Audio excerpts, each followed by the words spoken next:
Everybody, welcome to the Hungry Barber Clipper Review. Today we are doing a real clipper review, honest clipper review. My personal opinion from using these clippers. We're going to do a review on this Babyliss gold skeleton trimmer. So as you can see, we're going through right now and we're putting in what I like to call the sides of the box. We're putting those in. So now, mind you, I'm first time using the clipper.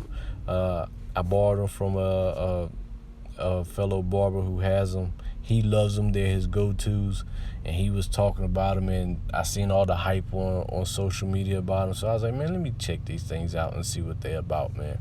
So I'm putting them to the test today on this client. He comes in probably every week or every 10 days or so. Shape up, temp, haircut.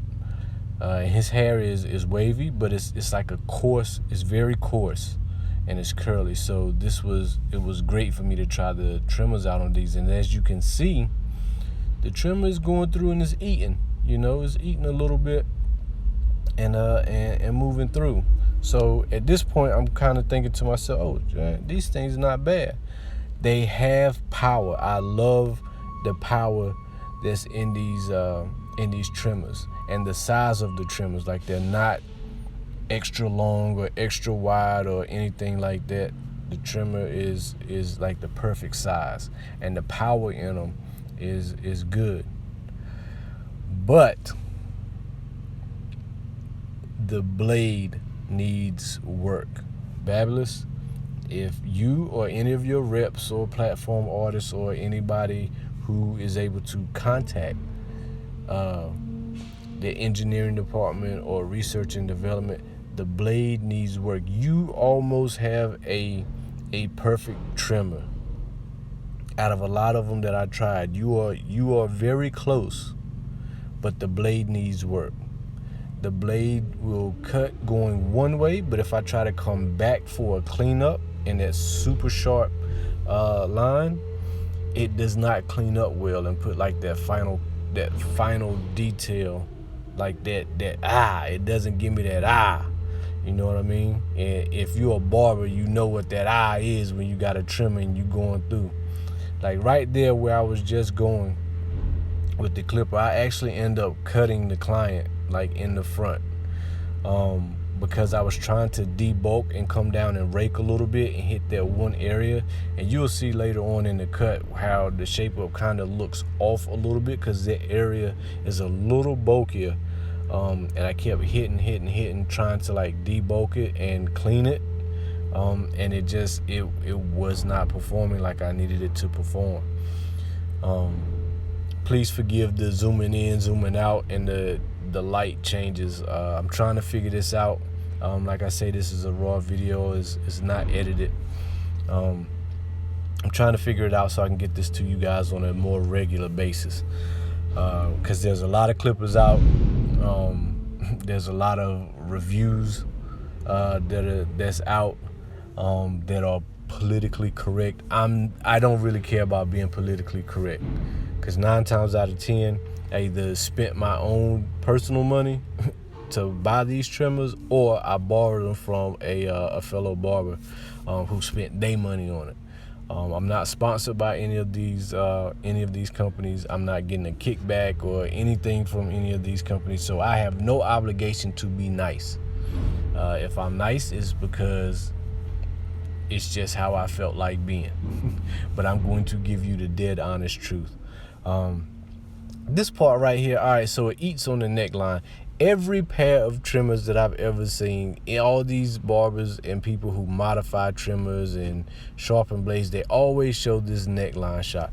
I personally, as a barber who modifies clippers, I hate that shot, because every clipper eats on that shot. Like, it's going to eat. It's going to give you that crunch noise. It's going to hit you with a sharp line because it's cutting against the grain. That is the easiest.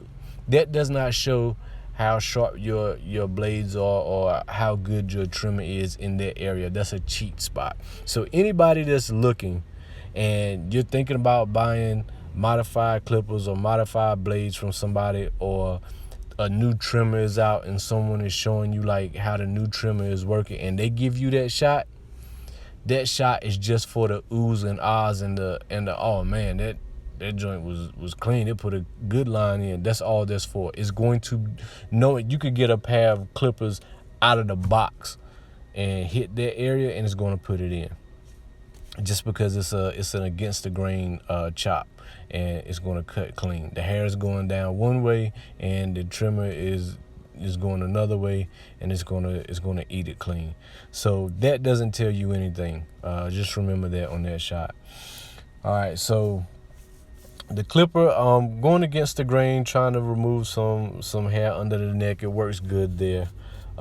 Doesn't get as close as some of my other modified clippers, but it does well. It does well. I can't complain.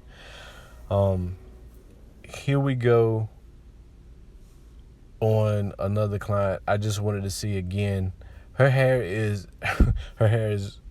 coarse and it goes in different directions. So here I just wanted to see how it would do going against the grain, removing a little bit of bulk, how it eats going through thicker hair. And it does okay. I'm not necessarily impressed and I'm not disappointed. Like it does okay. It does its job. One thing that I can say about it is when I go through and I put like a hard line in with it, because the zero gap does not go to the very edge and tip, you're able to pull that hard line out. So for people who like to put hard lines in with trimmers, this is not a bad trimmer to use to put your hard line in. As you can see, like right here, right now, I'm putting the hard line in, and it does a decent job. And the hard line is soft enough to the point where I can go and pull that out with my my zero gap Oster fast feeds. I can pull that line out, and it's not going to be there won't be a line in there from where I put it. Because if you go in and pull out like your modified T outliners and you go put a hard line in to start your ball fade, like you have a hard time getting that line out because it's like literally like a shape up going around their head. This didn't do that. So that was great. That was a perk. And now we get to this client. His hair is like a soft curly. A lot of people with wavers, or who hair curls up instead of does a fro, their hair does like this. This trimmer is absolutely perfect for this texture of hair and better. So if you cut this texture of hair a lot, this trimmer is a perfect buy for you. It's a perfect buy. If I cut this texture of hair all day, I would definitely have these on my station. One, because aesthetically, like, they look dope. They're gold. And then I have the black and gold Hungry Barber band on it, so that makes it look even better. And the fact that it eats through this type of hair. It eats through this type of hair like really, really well. So my recommendation, if you are a hairstylist and you need a trimmer that you can work on without having to take it to a barber or send it in for maintenance and things like, this is the perfect trimmer for a hairstylist. So you can adjust the blade by yourself with the tool that comes with it. That soft curly hair, you will be able to just eat through and go through haircuts with it. Necklines, whatever you're using it for, this is perfect for a stylist.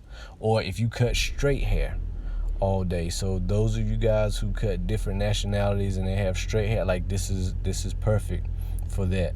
As you can see here, this is what I was talking about, how it cuts going one way, but when I come back and I'm trying to clean it up, I can't, it does not detail that great, because so I'm trying to get like the hairs that are hanging over, and it's not allowing me to like pick up those hairs that's hanging over as I come back up. So I kind of I move on, and I'm like, I'll come back to it later. It puts that in fine, and then we'll go into the front. As you can see, the client has some density issues in the front of his line, so I try to debulk a little bit and move through the cut. Again, this is perfect for this texture of hair. You'll see it'll go through, it'll eat and keep moving. So I don't have to do a whole lot of tapping. As you saw me try to rake down, it does not do great when I'm trying to rake down and debulk. It does not do great there. So hair that sticks out over the line, like when you're trying to get that real clean look, it's not perfect for that. And that's why I say Babyliss. Have somebody drop a comment and let me know how I'm supposed to pronounce it, if it's Babyliss or if it's Babyliss. I don't know how you're supposed to let me know, but figure it out. Drop the comment and let me know how I'm supposed to say it. It does not clean up in detail that great with the wild hairs that kind of hang over, versus the other two cordless trimmers, the Wall cordless detailers and the Andis cordless T-outliners. I'm going to drop a review on those as well. I have some content on those, and we'll see how that goes. And I may drop another review with all three of them and giving you my opinion, like my experience on all three of them. But these trimmers, they were fun to use. I had to work a little bit harder than what I'm used to with my other modified trimmers, but they were decent. If you don't have good modified trimmers or a good modified blade, then this is gonna be great for you, because you don't really know the difference. But once you had like a great modified trimmer and a great modified blade, then you'll know the sort of subtle differences, like being able to hit this hook right here, like in like a swoop and a couple taps. Like you don't have to keep going back and forth, tapping, swooping. So here again, this just it eats beautifully.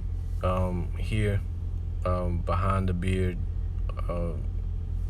again, this is it's great on this texture of hair. Like I really can't say too much more than that. It's extremely difficult for me to try to video this and cut, because I have the camera literally like right over my shoulder, so I kind of have to squat so my shoulder doesn't get in the shot, but you guys can still be close enough to see what's going on. So I'm trying to get used to that, and just throwing some of my angles and curves off as I cut, because I can't step in the position that I want to. But as you see, guys, the clipper, I mean, it works. It works. It's a decent clipper. I would pay $60 to $80 for this trimmer. I'll pay $60 to $80 for it. If they get the blade fixed, I'll pay more. So appreciate it.